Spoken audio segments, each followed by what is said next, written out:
So in this video we're going to be looking at how aggregate supply side policies can help us to achieve each of our domestic macroeconomic goals as well as living standards more generally. So just be mindful that the main aim of aggregate supply policies is to boost our efficiency and productivity. And then, every answer that you're doing with supply side policies and when you're linking it to the goals, you want to be talking about how it's going to help to level the cost of production. And that will flow through onto lower prices, and then that will flow on to increased market share for Australian firms. So higher levels of efficiency help to lower inflationary pressures. They shift aggregate supply to the right. That allows us to achieve the goal of price stability because our prices are lower, but also encourages consumption because prices are lower, so that helps to boost consumption and investment spending, as well as boosting our international competitiveness, which creates jobs and creates employment in the economy. To any aggregate supply side policy, you want to be linking it back eventually to boosting our international competitiveness and keeping prices down, which all promote increased aggregate demand and real GDP. So, first one, with aggregate supply policies, inflation and growth. Aggregate supply policies increase aggregate supply and boost our productive capacity. This allows us to achieve higher rates of economic growth alongside lower rates of inflation.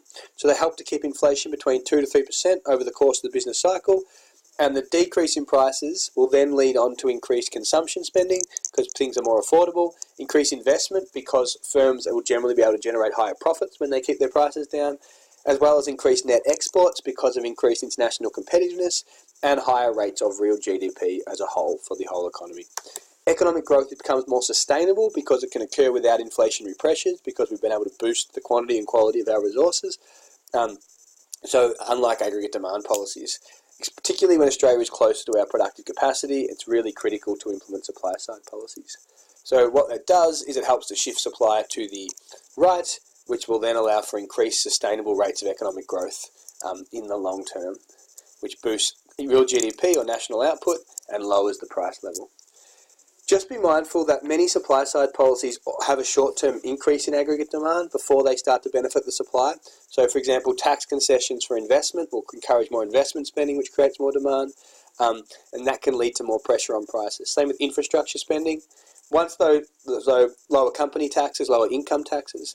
However, a lot of these policies will help to lower production costs in the long term and therefore help us to achieve more sustainable growth. How aggregate supply policies help to achieve full employment is uncertain. So in the short term, many of these supply side policies can have negative impacts on employment. So for example, increased participation rates can limit our ability to achieve full employment because it means more people are looking for jobs. So that can lead to increased competition for jobs, making it harder and increasing unemployment. So that might include childcare subsidies or something like that. Measures to promote efficiency, like automating our production, removing tariffs, they can all lead to increased competition, which can also hurt employment because we might import more in the short term with tariffs. The other things can lead to increased use of capital as opposed to employment. So these can all lead to unemployment in the short term.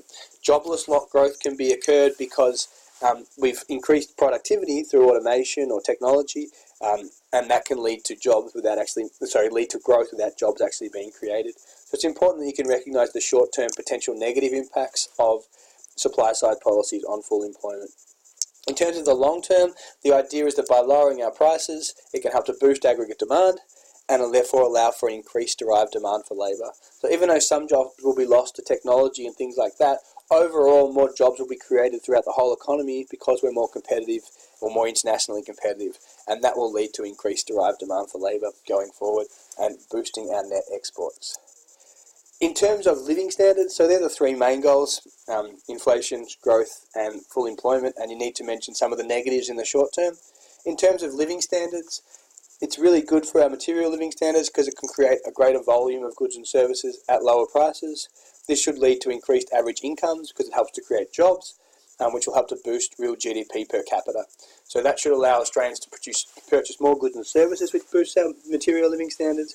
More people should get access to employment, which can help to boost our material living standards as well. Although you can mention there's some negative impacts for those that may lose their job in the short term for their material living standards. In terms of non-material living standards, greater efficiency in production can often mean less pressure on resources. So often these supply-side policies lead to less mundane tasks or more excitement with your job because a lot of the mundane tasks are left to technology. That it frees you up to do more interesting things with your life.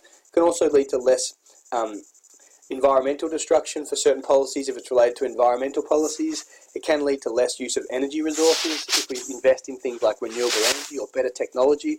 Often outdated technology is not very energy efficient, which is has a negative impact. Overall, aggregate supply policies should help to boost our living standards despite some of the negative impacts in the short term. Average income should increase, real disposable incomes per capita should increase. However, there can be negative impacts on people's quality of life and potentially our natural resources. So some policies, including removing environmental regulations to reduce costs of production, it would be a supply-side policy, but may lead to more deforestation. Other policies that involve trying to invest or tax reforms to boost investment spending in mines can have a negative impact on flora and fauna. So, for example, greater efficiency in production can lead to limits on the strain on resources and less mundane tasks, but other policies can lead to less energy use and less pollution, but there may be some negatives if people need to work longer hours, if greater investment in research and development into machinery and things leads to more depletion of resources, or if tax reforms encourage investment in areas that are going to hurt our flora and fauna. So if we're giving tax concessions for investment, which then has flow-on effects for our non-material living standards. Okay. Thank you. Actually, just quickly, how the effectiveness of aggregate supply policies can assist with strong and sustainable growth. You want to define strong and sustainable growth in your answer. Then you want to talk about how they boost our productive capacity and allow us to produce more without inflationary pressures. Provide some examples and how that leads to lower prices, which can then help to boost our international competitiveness. You can talk about how that flows on to increase jobs and increase consumption and investment throughout the economy. Thank you.